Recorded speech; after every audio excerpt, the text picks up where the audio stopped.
Hi hello welcome to life and style.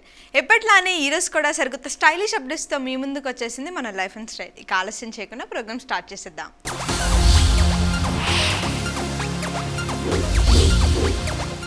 కష్టాల వారధి దాటిన వారికి సంతోషం ఖచ్చితంగా సొంతమవుతుంది. ఒక సినిమా పాటలో లిరిసిస్ట్ చంద్రబోస్ గారు రాసిన లిరిక్ ఇది. ఈ మాట ఇప్పుడు నేను మీకు చూపించబోయే సంధ్య జీవితానికి సరిగ్గా సరిపోతుంది. అలుపెరగని ఆత్మవిశ్వాసంతో చిన్నప్పటి నుండి రైటింగ్పై తనకున్న ఆసక్తితో విజేతలు అనే ఒక బుక్ను రాసి దానికి అవార్డును కూడా గెలుచుకుంది. Have a look.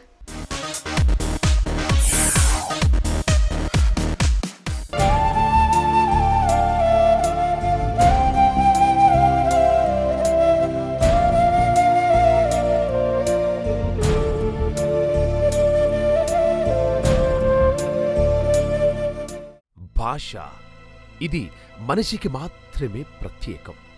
మరే ఇతర జీవి కూడా మనలాగా ఒక నిర్దిష్టమైన భాషలో సంభాషించదు.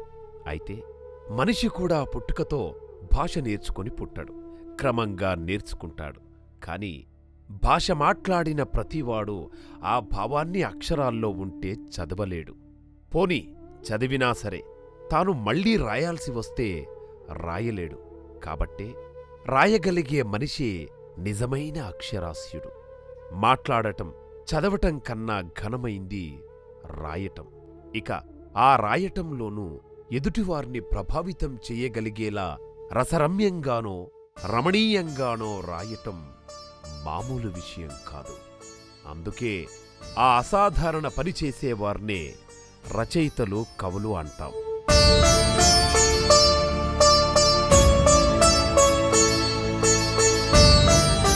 తలరాతలు రాసే మహారచయిత లాంటి బ్రహ్మకు ఈ భూమ్మీద రచయితలు ఏమాత్రం తీసిపోరు.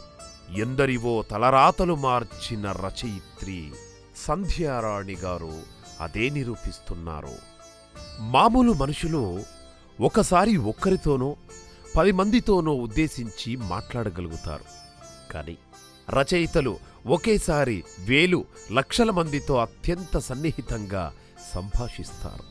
రచన చెయ్యటంలోని గొప్పతనం అదే. కేవలం ఇప్పటి మన చుట్టూ ఉన్న ప్రపంచంతోనే కాదు, భవిష్యత్ తలరాతలతోనూ అత్యంత దగ్గరగా మాట్లాడగలిగేది రచయితలు మాత్రమే. మాది స్వగ్రామం వచ్చేసి బాపట్ల అండి, గుంటూరు జిల్లా. మా నాన్నగారు రైల్వేస్లో మెకానికల్ ఇంజనీర్గా చేసేవారు. సో ఆయన ఉద్యోగరీత్యా నా చదువు కానివ్వండి, నా బ్రాటప్ కానివ్వండి అంతా కూడా నార్త్ ఇండియాలో, ఉత్తర భారతదేశంలో అయింది. సో పెళ్ళైన తర్వాతనే నేను ఇక్కడ ఆంధ్ర రాష్ట్రానికి రావటం అనేది జరిగింది. పెళ్ళికి ముందు నాది అంతా ఎలా ఉండేదంటే, నా లైఫ్ ఆడింది ఆట పాడింది పాటగా ఉండేది. అంటే ఇంకా చెప్పాలి అంటే ఆకాశంలో పక్షి విహరించేటప్పుడు ఎంత స్వేచ్ఛగా విహరిస్తుందో నా లైఫ్ అలా అంత స్వేచ్ఛగా ఉండేది.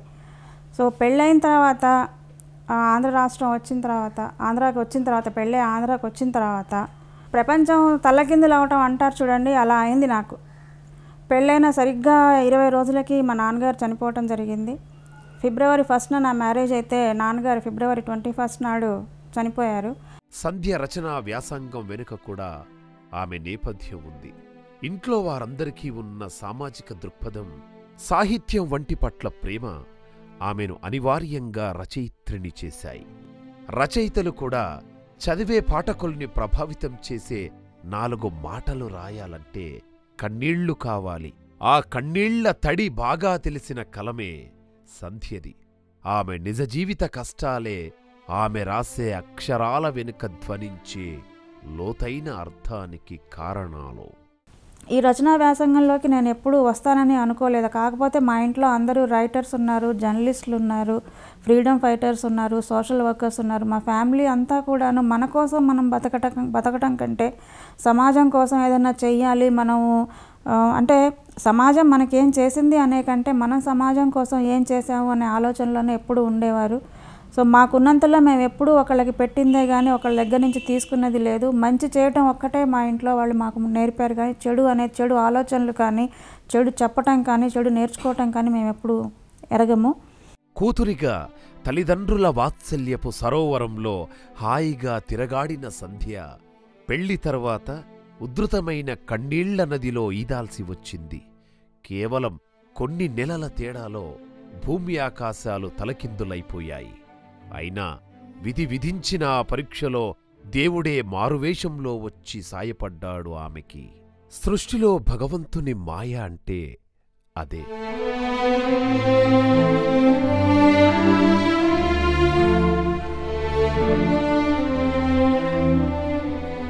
కూతురుగా తండ్రిపోయిన బాధతో డిప్రెషన్లోకి వెళ్ళిపోయిన ఆమె తన కూతురు కళ్ల ముందు కదలగానే చైతన్యం పొందింది.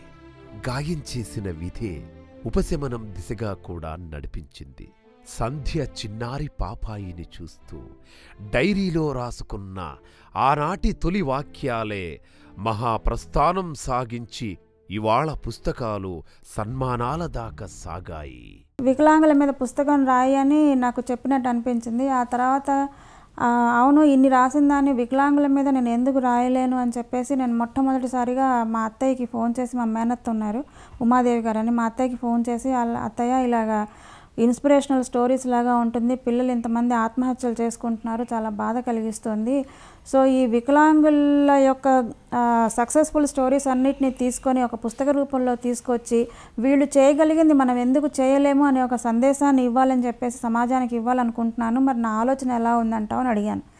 అంటే చాలా మంచి ఆలోచన అమ్మ, నువ్వు తప్పకుండా రాయి, మొదలుపెట్టు అని చెప్పి మా అత్తయ్య ప్రోత్సహించారు. అంటే నేను ఎన్ని రకాలుగా ఎన్ని ప్రయత్నాలు చెయ్యాలో, ఎన్ని అవమానాలు పడాలో ఈ పుస్తక రూపంలో, ఒకసారి అనిపించేది నాకు ఈ పుస్తకం రాయటం అవసరమా అని అనిపించిన క్షణాలు కూడా ఉన్నాయి.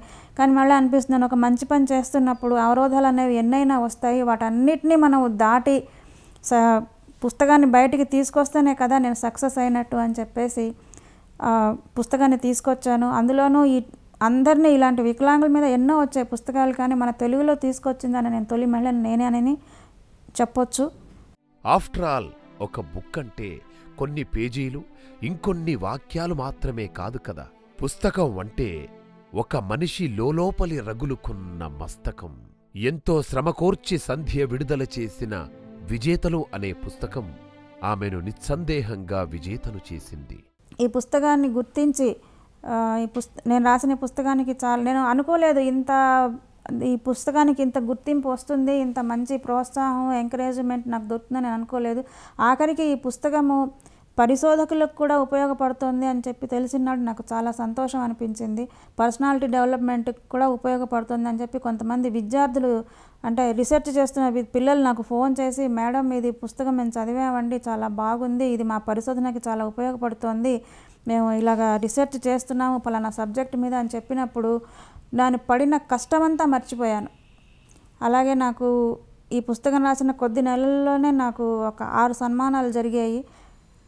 మానస ఆర్ట్ థియేటర్ కువైట్ వాళ్ళు సంయుక్తంగా చేశారు, పెన్నా రచయితల సంఘం వాళ్ళు చేశారు, భరతముని వాళ్ళు చేశారు, భరతముని మదనపల్లి వాళ్ళు ఉత్తమ గ్రంథ రచయిత్రి పురస్కారాన్ని ఇచ్చి వాళ్ళు సత్కరించారు. అలాగే మానస వాళ్ళు మన ఉగాది పురస్కారంతో సత్కరించారు, బాల సాహిత్య వాళ్ళు సత్కరించారు, శృతిలయ ఆర్ట్స్ అకాడమీ వాళ్ళు సేవావిష్కరణ రత్న అనే బిరుదుని ఇచ్చి సత్కరించారు. సో ఇవన్నీ కూడా సన్మానాలు జరగటం అనేది సంతోషకరమైన విషయం కంటే కూడా బాధ్యత ఇంకా పెరిగింది సొసైటీ పట్ల అని చెప్పి నేను అనుకుంటున్నాను. కష్టసుఖాలు, లాభనష్టాలు, ప్రేమ విరహాలు, కలయిక వీడ్కోళ్ల మన చీకటి వెలుగుల జీవితాన్ని సంధ్యాగారు అలాంటి వ్యాఖ్యానం రూపంలో తమ రచనల్ని నిరంతరం చేస్తూనే ఉండాలని మనమూ కోరుకుందాం.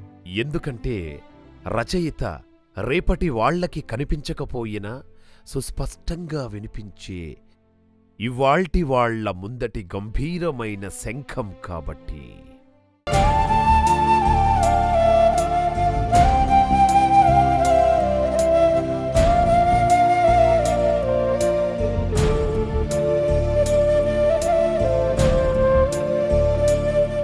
ఈ ప్రోగ్రాం మళ్ళీ చూడాలనుకుంటే YouTube/99 TV తెలుగులో చూసేయండి.